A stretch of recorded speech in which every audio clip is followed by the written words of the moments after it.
Bonjour les enfants, on se retrouve aujourd'hui pour la suite de notre leçon d'histoire qui s'intéresse à la période 1815-1870 et plus précisément sur le thème du vote et des élections en France durant cette période, puisque je vous le rappelle, on avait vu une très forte augmentation du nombre d'électeurs entre 1815 et 1870. Donc dans cette vidéo, je vais vous expliquer l'activité écrite que j'attends de vous, le prochain travail que j'attends de vous. Donc pour faire ce travail, vous allez avoir besoin donc tout d'abord de votre frise chronologique. Alors pas d'une nouvelle frise chronologique, vous en avez déjà fait deux, une qui sert d'exercice, une qui sert de correction d'exercice et qui va vous servir pour la leçon. Là, vous allez faire ça sur votre frise chronologique d'exercice, celle où vous avez fait le premier travail, où vous deviez placer les différents régimes politiques en France entre 1815 et 1870. Et donc là, cette fois-ci, vous allez devoir, à partir de plusieurs documents, compléter le bas de la frise chronologique, c'est-à-dire toujours sur la même période, 1815-1870, essayer d'identifier les différents types de suffrages, c'est-à-dire les différents types de votes, comment voter à cette époque, entre 1815 et 1870 en France. Donc pour pouvoir répondre à cette question, donc vous avez le document ici à télécharger qui va vous permettre donc de répondre à cette question avec trois documents qui sont là en dessous. Donc le document, le voici.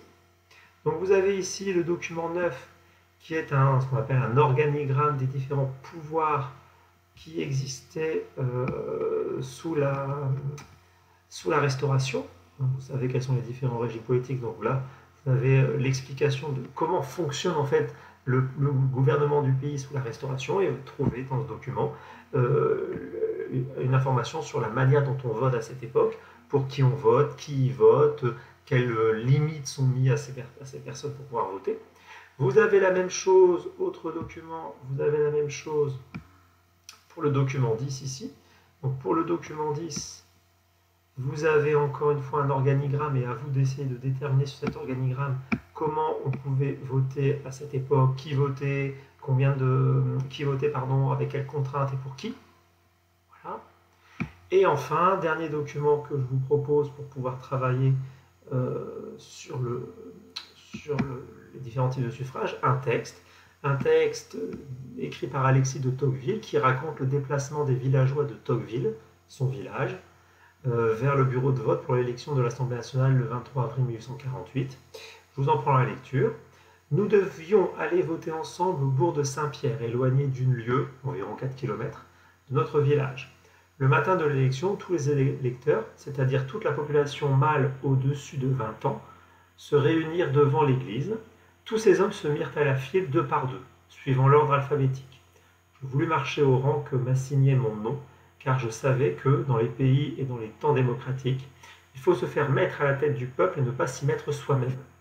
Au bout de la longue file venaient sur des chevaux de bas et dans des charrettes des infirmes ou des malades qui avaient voulu nous suivre. Nous ne laissions derrière nous que des enfants et les femmes. Nous étions en tout 170. Arrivé au haut de la colline qui domine Tocqueville, on s'arrêta un moment. Je sus qu'on désirait que je parlasse. Je grimpai donc sur le revers d'un fossé, on fit cercle autour de moi, et je dis quelques mots que la circonstance m'inspira. Je rappelai à ces braves gens la gravité et l'importance de l'acte qu'ils allaient faire. Je leur recommandai de ne point se laisser accoster ni détourner par ceux qui, à notre arrivée au bourg, pourraient chercher à les tromper, mais de marcher sans se désunir, de rester ensemble, chacun à son rang, jusqu'à ce qu'on eût voté. Que personne, dis-je, n'entre dans une maison pour prendre de la nourriture ou pour se sécher. Il pleuvait ce jour-là, avant d'avoir accompli son devoir. Ils crièrent qu'ainsi ils feraient, et ainsi ils firent. Tous les votes furent donnés en même temps, et j'ai lieu de penser qu'ils le furent presque tous au même candidat. Donc ce texte, c'est Alexis de Tocqueville, qui est un penseur du 19e siècle, un homme politique aussi du 19e siècle, raconte comment s'est déroulée une élection le 23 avril 1848. Donc à partir de ces trois documents, que vous avez ici, trouvez pour chaque période de la monarchie de Juillet, de la restauration de la monarchie de Juillet et de la République et de l'Empire, pour chaque période, trouvez comment on vote, qui vote, pour qui.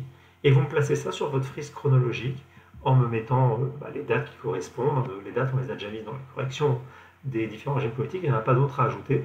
Donc en fait, à vous de bien placer les différentes façons de voter à cette époque. Et ben, une fois que vous avez fait ça, vous pouvez me l'envoyer par la messagerie de l'ONT comme d'habitude. Travaillez bien, bon courage, à bientôt, au revoir.